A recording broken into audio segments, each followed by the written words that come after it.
Good morning, everybody. Welcome back to Archer's Garage and Whatnot. Today we're back in the garage and we're working on some cars today. Taking a little break from woodworking for the day because it's oil change day.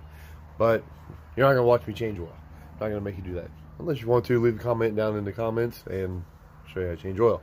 But what we're doing today is some basic maintenance.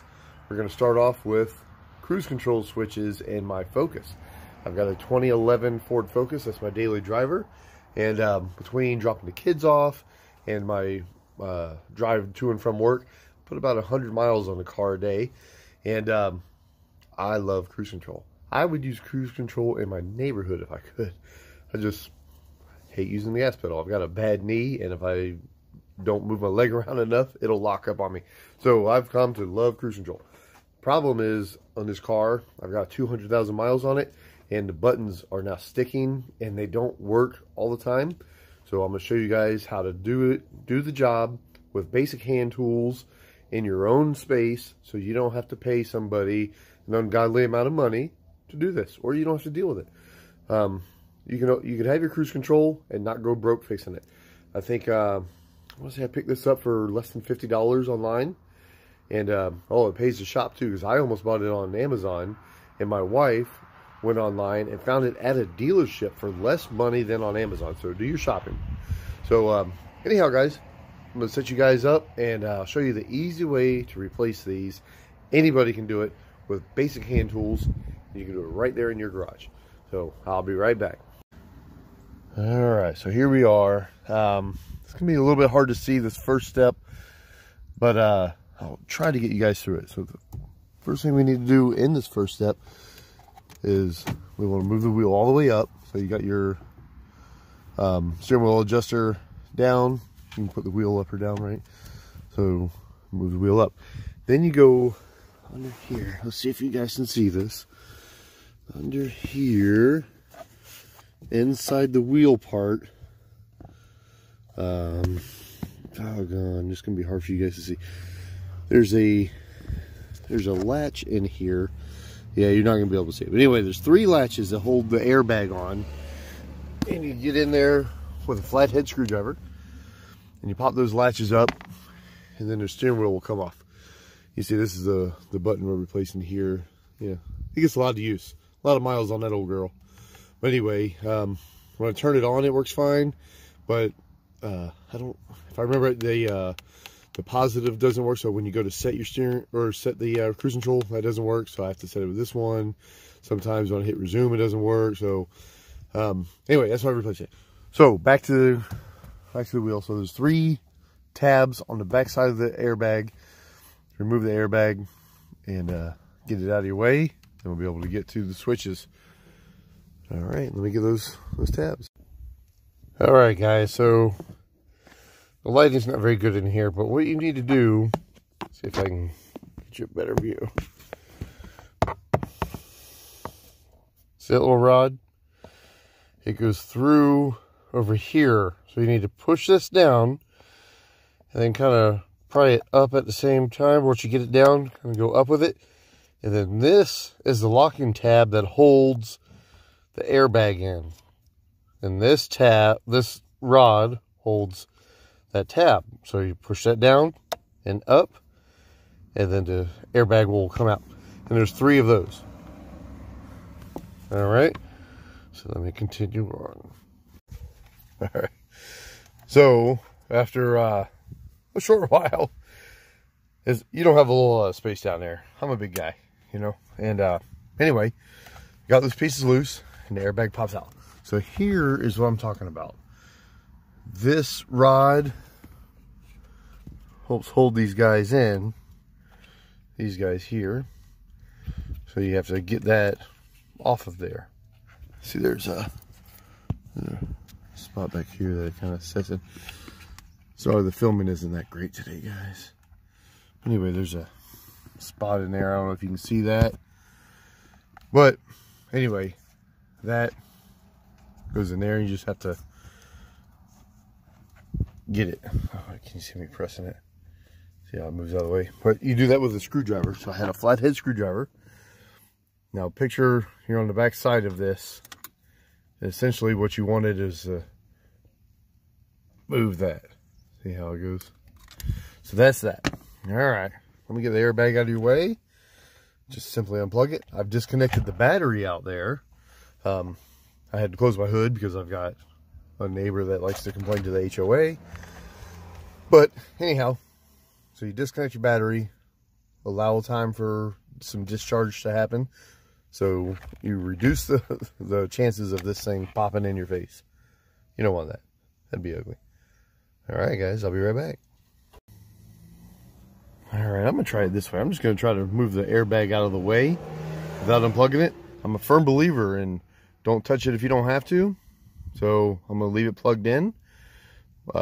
Less mess, less fuss, right? So if you take your new one and you put it up here and you follow the wiring around, you'll see what you need to remove. So this guy here, he comes off the airbag. Then you have this harness here. You're gonna have to take off this screw, and then the harness comes in here and plugs in here. All right, so just look at it, do some common sense, and that's what you do. All right, let me grab me a Phillips screwdriver and I'll get this guy undone and get this guy unplugged. All right, guys, as you can see, it's out. The switch is out. Now what holds it in are these little guys here.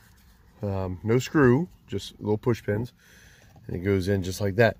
Now taking it out was a little bit of a chore because of course they're not made to just come out, right? I mean, they want them to stay in there while you're driving.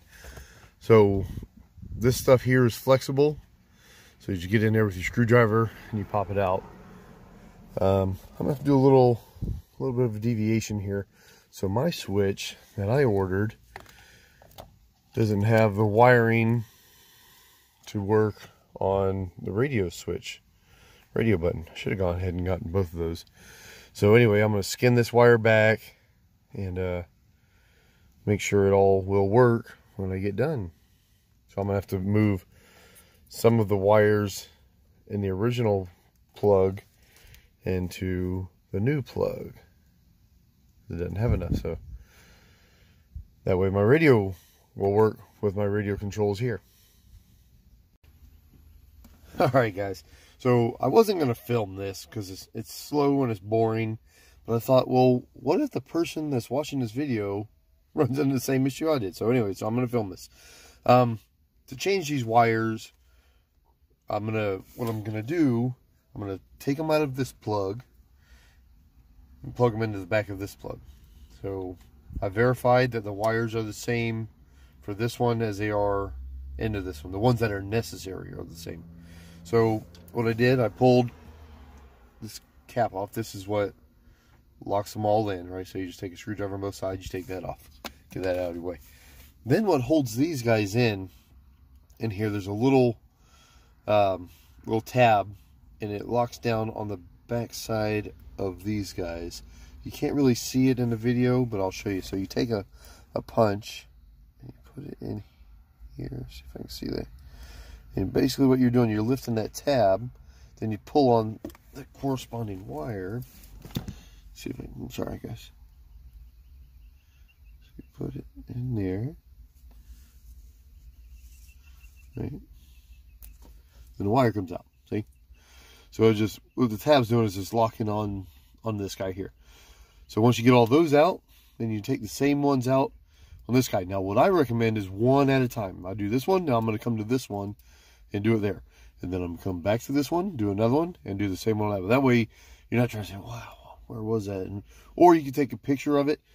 I find it easier just to do one at a time. So that's what we're going to do. And I won't bore you with every little wire. I just wanted to show you the way to do that. Alright guys, I got a little ahead of myself. Forgot to turn the camera back on. Anyway, so I got the wiring swapped over. See, I put the red lock back on. I've already pushed in the new buttons. They just push in and snap in, as simple as that. Then you just wash, rinse, and repeat. You know, put things together the way they came apart. That guy snaps in there. This will plug into the back of the airbag. This will plug in over here. And that is that, guys. Now when the airbag goes back in, it just pushes in, and those guys, the nightmare of the whole job, well, I don't know, maybe the wiring was a nightmare. I'm not a huge fan of doing wiring, but it can be done, right? But anyway, the one that fought us the most, those guys will just snap right back in, and then you'll have nice and purty buttons that work. All right. All right, guys, I hope this was informative. I hope it was entertaining a little bit. I don't know. If you like what you saw, hit the subscribe button, hit the like button. I'm a new and up-and-coming channel. I like to do things to help people out where they don't have to go spend an absorbent amount of money at a dealership or at a shop.